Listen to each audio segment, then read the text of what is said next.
आज हम पढ़ेंगे विलय की नीति। अंग्रेजों ने एक नीति अपनाई, उस नीति का नाम रखा विलय नीति। कौन सा नीति? विलय नीति। ये विलय नीति होता है क्या, इसके बारे में समझना।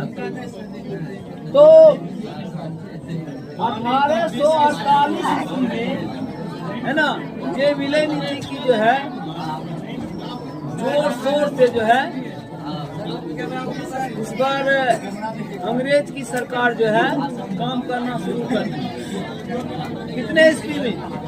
1848 ईस्वी में। अंग्रेज के जो है गवर्नर थे, गवर्नर जनरल कौन थे? लॉर्ड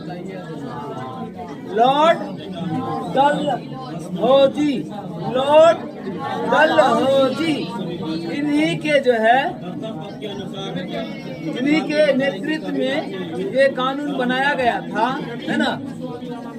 इन्हीं के उद्देश्य से जो है ये कानून का, इसमें इस तरह से इस कानून को बनाया गया था जो अगर राज्य अंग्रेजों में नहीं मिलना चाहते, इस पर अंग्रेज जो है हमला करके अपने में नहीं मिलाना चाहते थे, तो उसको इस नीति के द्वारा स्वयं मिल जाते। ऐसा कानून ही बना दिए। इस नियम में क्या था, इस कानून में क्या था, इस नीति में क्या था? इस नीति में इस तरह से बनाया गया था कि जिस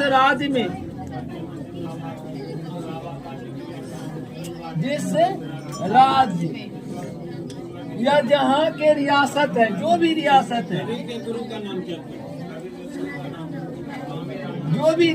है, जहाँ के नवाब है, जहाँ के शासक है या कोई सुल्तान है ना, जो अपने राज्य में अपन शासन कायम कर रखे हैं, है ना।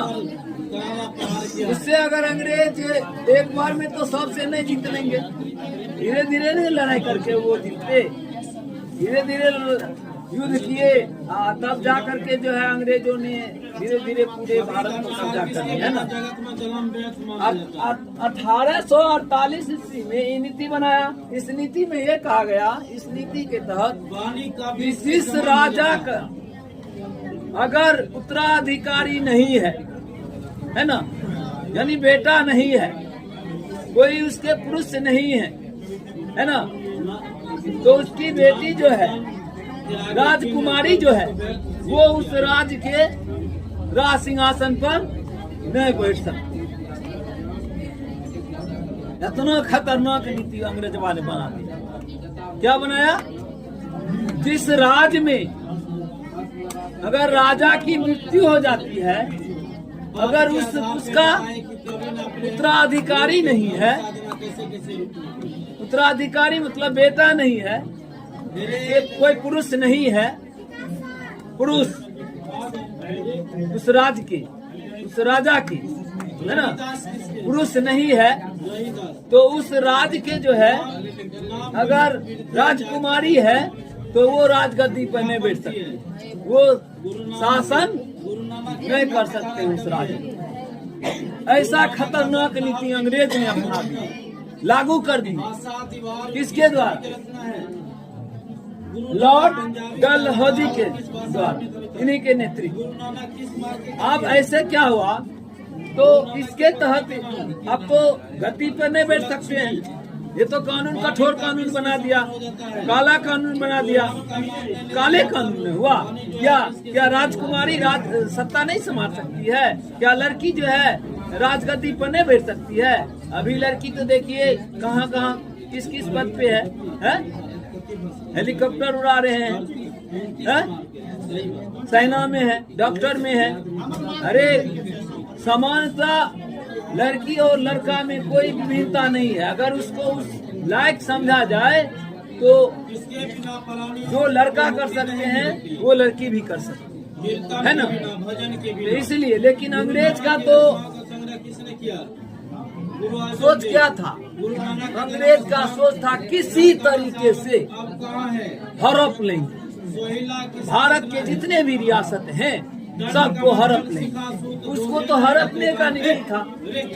कौन नीति? हड़पने का नीति। इसलिए जो है किसी न किसी विधि को लागू कर करके हड़पते जाता। युद्ध से नहीं हुआ, छल से नहीं हुआ, किसी को लोभ दे करके, लोभ से नहीं हुआ तो कोई कठोर कानून बना, किसी न किसी में चंगुल में फंसिए जाता था कोई राज, जिसको अपने अधीन कर लेते। तो ये जो नीति अपनाए, तो इस नीति में जो है सीधा राजकुमारी नहीं बनेगी। पुरुष ने है, राजा की मृत्यु हो गई है, चलिए खत्म उसका शासन, या युद्ध में मारा गया है, युद्ध में उसकी मृत्यु हो गई, चलिए अब उसका चर्चा वैभव हो गया, अब वो राज सिंहासन मेरा होगा। अंग्रेजों का सीधा कहना, उस पर किसका अधीन होगा? अंग्रेज का, हमारा, हम स्वयं उसका मालिक बनेंगे, हम अपने राज में मिला लेंगे। समझ में आया? तो वो नीति था हड़पने की नीति। कौन सी नीति?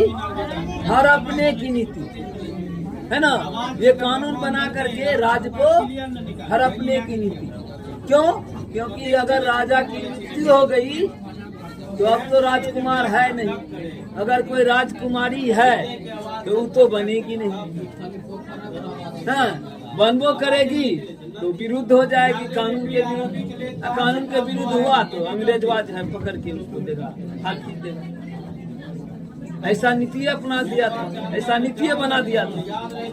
तो पहला बार ये नीति जो है, इस नीति का शिकार के हुआ 17 रियासत के 17 सब 1848 जब वहाँ के शासक की मृत्यु हो गई, है ना, जब वहाँ की शासक की मृत्यु हो गई तो वो स्वयं किसके अधीन हो गया? ये राज, ये रियासत किसके अधीन हो गया? अंग्रेज के अधीन। किसके अधीन? अंग्रेज के अधीन। अंग्रेज अपने में मिला लिए इस रियासत को, कहा कि अब इस पर कोई जो है शासन नहीं कर सकता, उसका कोई भी रिश्तेदार आकर के शासन नहीं करेगा। जब उसका राजकुमार है ये न है तो शासन करवे नहीं करेगा, चाहे उसका सेनापति कोई भी हो, कोई नहीं शासन करेगा। सीधा उस पर अब मेरा ही वो अधीन हो गया हुआ, अब जो भी शासन चलेगा मेरा ही चलेगा। समझ में? दूसरा जो है संभलपुर, ये काम 1850 ईस्वी में जब संभलपुर के शासक, जब उसकी मृत्यु हो गई, वहाँ का राजकुमार नहीं था, पुरुष नहीं था कोई, तो उसके जगह अंग्रेज अपना जो है कानून लागू कर दिया, यही विलय नीति। अब इस नीति के तहत विलय, संबलपुर भी जो है ये विलय हो गया। क्या हो गया? विलय हो गया। कहने का मतलब जो वहाँ स्वतंत्र थे वो अब स्वतंत्र नहीं होकर के आप किसके गुलाम हो गए? अंग्रेज के गुलाम। वहाँ का स्वतंत्र शासक थे, वहाँ का स्वतंत्र जनता थे, प्रजा थे, राजा अपने अनुसार अपने प्रजा को जो भी उसका अधिकार है वो देते थे, अपना शासन चलाते थे। जब रजे में है तो प्रजा भी अब जो राजकुमारी है तो उसको बनने का अधिकार ही नहीं है, तब वो सारे वो राज प्रजा सब किसके अधीन? अंग्रेज के अधीन। पहला शिकार 17 को किया 1848 ईस्वी में। दूसरा जो है शिकार ये हुआ कौन? रियासत संभलपुर, 1850 ईस्वी। तीसरा उदयपुर 1852 ईस्वी। अब वहाँ पर भी राजकुमार राजा नहीं है, तब वो विलय की नीति उस पर भी लागू। इसको भी जो है अंग्रेज कंपनी, ईस्ट इंडिया कंपनी अपने राज्य में शामिल कर लिया। ये मेरा भाग हो गया। ये जितने भी उदयपुर के जितने भी सीमा है जहाँ तक है उदयपुर, ये पूरा इलाका किसके कब्जे में? मेरे कब्जे में। ईस्ट इंडिया कंपनी का मेरा कब्जा में। आप इस पर कोई अधिकार नहीं कर सकते। सब प्रजा हो, प्रजा कोई भी विरोध भी नहीं करेगा। विरोध करेगा तो उसका अंत हो जाएगा। ऐसा काला कानून ने लागू कर दिया था। प्रजा भी उसका जो है आवाज नहीं उठा सकते।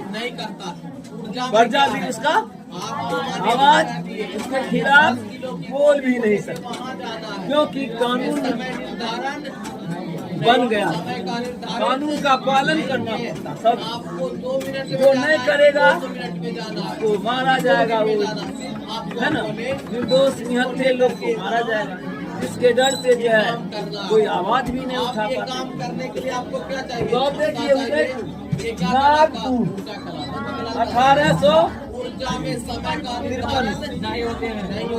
1853 ईस्वी में नागपुर भी जो है ये विलय नीति में शिकार हो गया। विलय नीति वो भी अधीन हो गया। किसके? अंग्रेज के, ईस्ट इंडिया कंपनी के अधीन। किसके अधीन? ईस्ट इंडिया कंपनी के अधीन हो गया। कौन? नागपुर। कितने ईस्वी में? 1853 ईस्वी। समझ में आ गया? झांसी समय दर का मतलब 1854 ईस्वी में। कौन? झांसी। मेरा प्रजा, मेरा शासन। तुम कौन हो कहने वाले? मेरे में मिल जाओ। हम मिलने वाले नहीं हैं। हम मिलने वाले नहीं है तो कहने मिलोगे? नहीं मिलोगे तो युद्ध करो।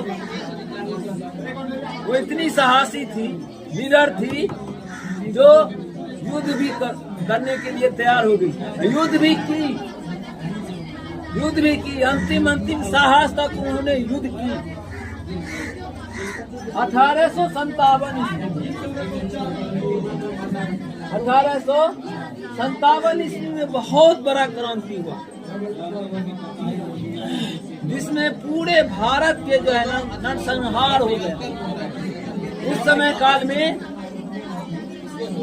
दिल्ली पर जो है राज कर रहे थे मुगल वंश के अंतिम शासक थे बहादुर शाह जफर।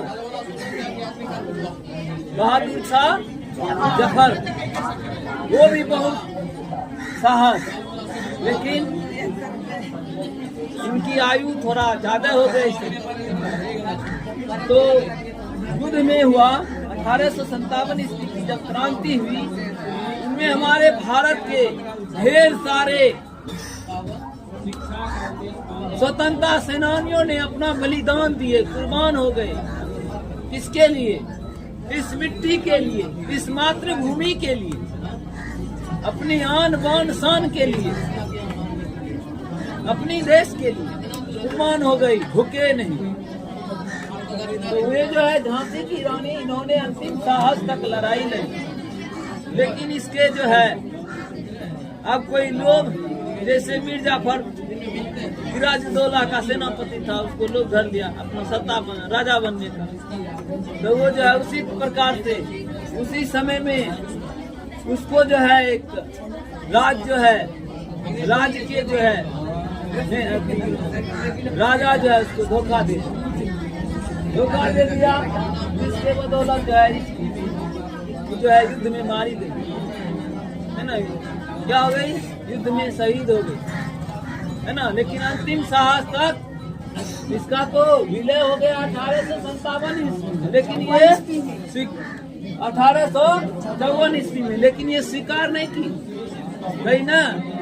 हमारा पिताजी राजा थे, हम उसके राजकुमारी हैं, हमारा अधिकार है, पुण्य है, हम उसके हैं वंशज।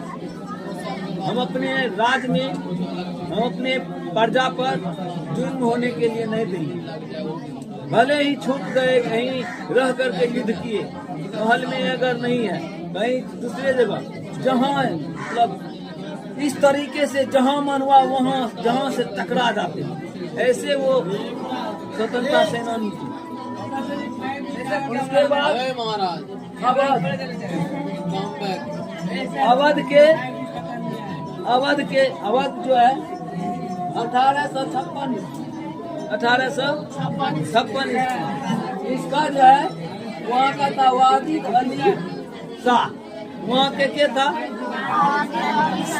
वाजिद अली शाह।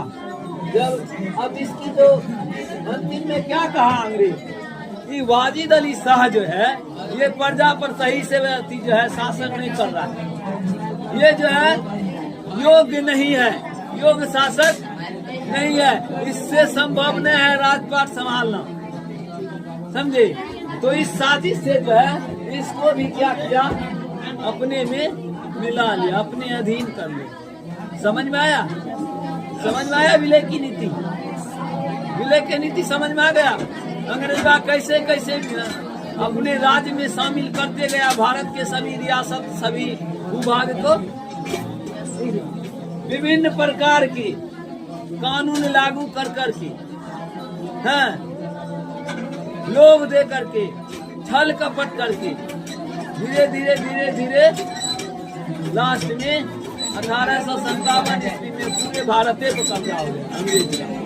बहादुर शाह जफर जो थे अंतिम जो है नेतृत्व कर रहे थे, वो हार हो गई, लेकिन जिसमें हमारे स्वतंत्रता सेनानी ढेर सारे कुर्बान हुए, फांसी पर चढ़े, बलिदान दिए, लेकिन अंतिम साहस तक झुके नहीं। देश के लिए सीना तान करके गोली खाए, सीना तान करके जो है सर को अलग करवाएंगे, लेकिन झुके नहीं।